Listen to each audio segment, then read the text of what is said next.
Pansamantalang sinuspende ang klase sa Manawag National High School ngayong araw dahil sa kumalat na malisyosong Facebook post hinggil sa banta ng pamamaril sa isang paaralan na may acronym na MNHS.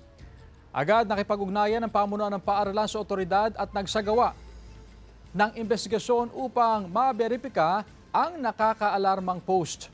Nagsagawa rin ng security assessment sa loob ng paaralan. Sa isinagawang pagberipika, wala namang naitalang untoward incident. Mahigpit ding nagpatupad ng security protocols at may mga pulis na nakabantay sa paaralan. Muling nagpaalala ang PNP sa publiko hinggil sa paggawa at pagpapakalat ng mga ganitong uri ng online threats na may kaakibat na pananagutang kriminal. Galing mismo ang diskresyon ng DepEd kasama po ang approval po ng ating supervisor. So sila po nagpababa na talaga ng order na i-suspend ang kanilang klase. Mas maganda na po yung over minsan, lalo na pag ganyang mga threat kaysa naman po yung magkakaproblema at magsisisihan sa huli. No?